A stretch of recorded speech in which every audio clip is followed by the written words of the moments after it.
आणि आता सगळ्यात महत्त्वाची बातमी, कारण राज्यामध्ये उद्यापासून पावसाचा अंदाज हवामान विभागाने वर्तवलाय। शेतकरी आणि नागरिकांना सतर्कतेचा इशारा देखील देण्यात आलाय, कारण त्यासह सोसाट्याचा वारा वाहण्याची शक्यता आहे। सोसाट्याचा वारा आणि हलका पाऊस, त्यामुळे सतर्कतेचा इशारा देण्यात आलाय।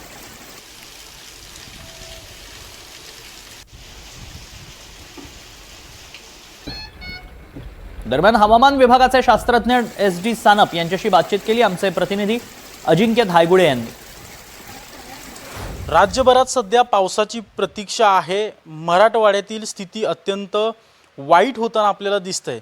मराठवाड्यात नेमका पाऊस कधी पडणार आहे, राज्यभरात जो मान्सून सक्रिय नाहीये तो कधीपर्यंत सक्रिय होईल, अशा प्रकारचे सध्या अनेक प्रश्न निर्माण झालेले आहेत।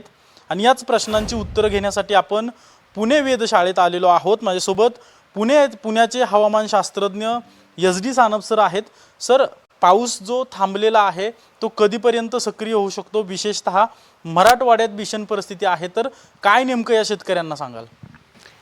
येस, जूनमध्ये खूपच कमी पाऊस झाला होता। जुलैच्या पहिल्या आठवड्यात थोडंसं पावसाने हजेरी लावली होती, परंतु मागील काही दिवसांपासून आपण बघतोय 10 तारखेपासून तर पावसाचं प्रमाण कमी झालेलं आहे।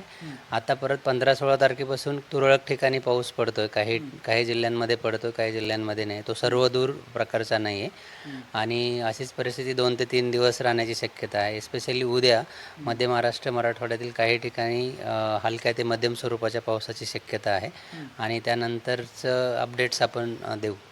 सर, हलक्या ते मध्यम स्वरूपाचा पाऊस होईल असं म्हणताय, पण यामध्ये सोसाट्याचा वारा असेल, विजा देखील पडू शकतात, मग ते कुठे कुठे नेमकं त्याचा काय अलर्ट असणार आहे? येलो अलर्ट काही डिस्ट्रिक्टसाठी दिला गेलेला आहे, परंतु तो मुसळधार पावसासाठी नाही आहे।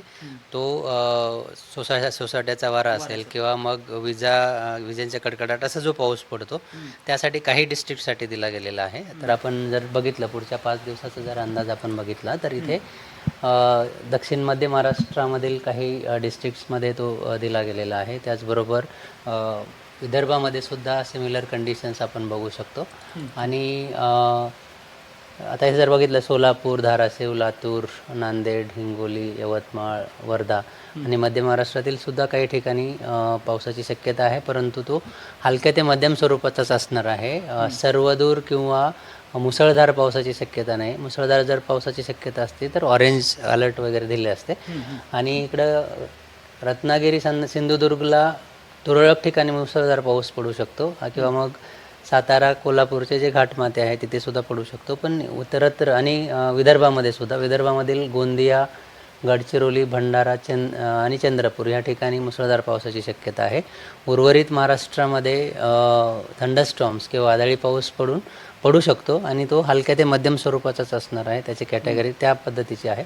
उद्याचा जर आपण अंदाज बघितला तर मध्य महाराष्ट्र, जसं मी म्हटलं होतं की मध्य महाराष्ट्रातील बऱ्याच ठिकाणी उद्या हलक्या ते मध्यम स्वरूपाच्या पावसाची शक्यता आहे। त्याचबरोबर विजेच्या कडकडाटासह सुद्धा पाऊस पडू शकतो, ज्यामध्ये आपण बघू शकतो की संभाजीनगर असेल, जालना, अहिल्यानगर, पुणे, सातारा, सोलापूर, धाराशिव, लातूर, परभणी, नांदेड, हिंगोली, बीड या सर्व जिल्ह्यांमध्ये येलो अलर्ट आहे। हलक्या ते मध्यम स्वरूपाचा पाऊस पडू शकतो आणि विजांचा कडकडाट पण होऊ शकतो। अनेक ठिकाणी सध्या एल निनोची चर्चा सुरू आहे। हा जो पाऊस मध्ये थांबतोय, अचानकपणे मोठ्या प्रमाणात कोसळतोय, हा एल निनोचा प्रभाव आहे असं म्हणता येईल? एल निनो ऑलरेडी सक्रिय झालेला आहे जूनमध्ये आणि एल निनो चा प्रभाव आपल्या भारतीय मान्सूनवर होतच असतो आणि तो अजून सक्रिय होण्याची चान्सेस ऑगस्ट सप्टेंबरमध्ये आहे। एल निनोचा प्रभाव ऑलरेडी सुरू झालेला आहे। तर मग प्रश्न बऱ्याचदा असा होतो की एल निनो आहे, पाऊस कमी सांगितला आहे, तरी पण काही ठिकाणी पाऊस पडतो। तर एल निनो वर्षामध्ये पाऊस पडत नाही असं नाही, पाऊस पडतो, परंतु त्याचं डिस्ट्रीब्युशन जे आहे ते काय म्हणता येईल त्याला एकसमान नसतं। सगळीकडे सारख्याच प्रकारचा पाऊस पडत नाही। काही ठिकाणी जास्त पावसाचं प्रमाण असतं, काही ठिकाणी कमी असतं।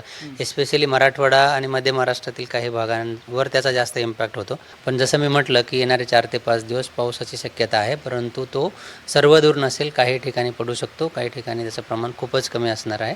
आणि मुसळधार पावसाची शक्यता नक्कीच 5 दिवसांसाठी इंटेरियरमध्ये, एस्पेशली मध्य महाराष्ट्र आणि मराठवाड्यासाठी नाही आहे। कॅमेरा पर्सन निकेतन मानेसह अजिंक्य धायगुडे, NDTV मराठी, पुणे।